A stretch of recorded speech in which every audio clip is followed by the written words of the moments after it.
माता भगवती आदिशक्ति जगत जननी जगदम्बे मात की जय। दिव्य मंच पर सूक्ष्म रूप से उपस्थित माँ और गुरुवर के चरणों में कोट कोट नमन बंदन करते हुए मंच के समक्ष बैठे सभी माँ भक्तों को जय माता की जय गुरुवर की। बड़े ही सौभाग्यशाली क्षण हैं जो हम और आप सभी बैठ के माँ और गुरुवर की आराधना साधना और आराधना की। सौभाग्यशाली क्षण क्यों ना हो। एक ऋषि के द्वारा समाज में प्रदत्त साधना बहुत ही सरल और सूक्ष्म सरल साधना समाज में बताई तड़पती करहपती मानवता के लिए बताई गई है। सिद्धाश्रम धाम जहाँ 15/4/1997 से अखंड श्री दुर्गा चालीसा का पाठ चल रहा है और जो हमारे भक्त जहाँ एक दो बार पुराने भक्त जो है जो वहाँ आश्रम में हो आए हैं देख आए हैं उन सभी को पता है कि वो साधना गुरुदेव ने जहाँ मूलध्वज मैया बोलते हैं जहाँ माँ को साक्षात प्रकट किया था। आज तक भूतल पर किसी ने भी माँ के दर्शन नहीं किए, अपने इष्ट के दर्शन नहीं किए। गुरुदेव ने साधना आराधना करके प्रचंड साधना करके माँ को साक्षात प्रकट किया था, उसे मूलध्वज मैया बोलते हैं। जो सुबह शाम साधना होती है वहाँ मूलध्वज मैया पर सुबह 4:30 बजे होती है, शाम को 4:30 बजे होती है। उसी क्रम से गुरुदेव ने हर जिले और तहसील की महारतियों को जोड़ा है। अधिकतर जो भैया बहन हमारे गए हैं वो इस बात को जानते हैं और जो लाभ आपको वहाँ मूलध्वज साधना मंदिर पे बैठ के मिलता है वही लाभ आप अपने जिले और तहसील की महारती में अगर आप उपस्थित हो जाते हैं तो वो लाभ आपको भी मिलेगा। यहाँ बैठ के मिल रहा है। इसी क्रम में ये गुरुदेव ने जो साधना सरल बताई है उस पर चलना, उस पर अमल करना हमें आपको ही पड़ेगा। ये नहीं गुरुदेव जैसे गुरुवर ऋषि हमारे एक ऋषि हैं, वैसे तो समाज में जन जन के हित के लिए अपनी जो साधना कर रहे हैं, साधना आराधना 18 घंटे साधना रहते हैं, वो समाज में दीन दुखियों के लिए लुटा रहे हैं। लेकिन उसी क्रम में हमें आपको ही चलना होगा। जैसे कि हम और आप कोई बीमारी से ग्रसित होते हैं तो डॉक्टर के पास जाते हैं तो डॉक्टर दवा देता है। अगर वो दवा ना खाएं और वो परहेज बताता है वो ना करें तो क्या दवा फ़ायदा करेगी? नहीं करेगी। इसी क्रम में जो साधना बताई गई है, साधना पुस्तक आती है संजीवनी साधना के नाम से, ये अभी आपको साधना कार्ड दिया गया था, इसमें साधना लिखी हुई है।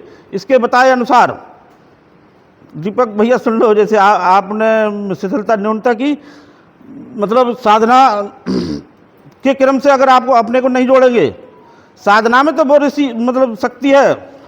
गुरुदेव ने असंभव से असंभव कार्य समाज में अपने यज्ञों के द्वारा करके दिखलाया और गुरुदेव कहते हैं कि असंभव शब्द मेरी डायरी में है ही नहीं। हर कार्य को मैं संभव अपने तपबल के माध्यम से कर सकता हूँ। जो कि जोशी मठ में ज़मीन धसक रही थी उसको गुरुदेव ने कहा था मैं 11 दिन के अनुष्ठान से अपनी धसती हुई ज़मीन को हजारों वर्षों के लिए रोक दूंगा। तो आज की तारीख में हमें और आपके लिए कोई भी कार्य असंभव नहीं है। साधना के माध्यम से सुबह शाम क्रम नित्य सुबह शाम जो बैठ के यहाँ साधना के अपने घरों में करें और अपने को साधना से जोड़ें, अपना घर साधना मंदिर बनाएं।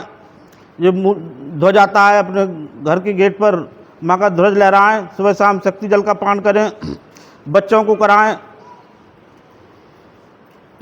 इसी क्रम में जो मैं बता रहा था कि दवा की बात, जो दवा जैसे डॉक्टर देते हैं कि ये देखो दवा दी, उन्होंने कहा कि ये कैप्सूल खाली पेट सुबह को खाना है, ये खाने के 1 घंटा बाद खाना है।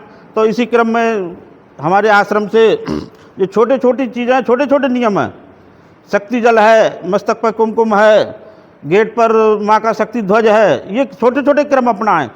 स्वतः आपको आभास होता चले जाएगा, दिव्य अनुभूतियाँ होती चली जाएंगी। और हमारे गुरु भाई हैं फतेहगंज पूर्वी के, ज़्यादातर लोग जानते हैं अरुण पाठक जी, उनकी तो आँखों की रोशनी चली गई थी। आप उनसे मिलना बात करना, जो लोग नहीं जानते हैं। एटीएम पे गार्ड की नौकरी करते थे, जब आंखों की रोशनी नहीं रही तो उनके विभाग ने कह दिया कि आप को कम दिखता है, आप सर्विस करने लायक नहीं है। अब बताइए जिनका एक ही सहारा हो, तनख्वाह के अब जीवन भी फिर अस्त व्यस्त होने लगा। उन्होंने भैया हमारे रहते थे वहाँ बरेली, तो उन्होंने देखा कि ये क्या है जो रक्षा कवच डालते हो आप, ये क्या? तो उन्होंने बताया कि ऐसे ऐसे सिद्धाश्रम है और हमारे गुरुदेव बारे में उन्हें जिज्ञासा हुई, उन्हें एक लालसा हुई, उन्होंने पूछा और फिर वो गए साथ।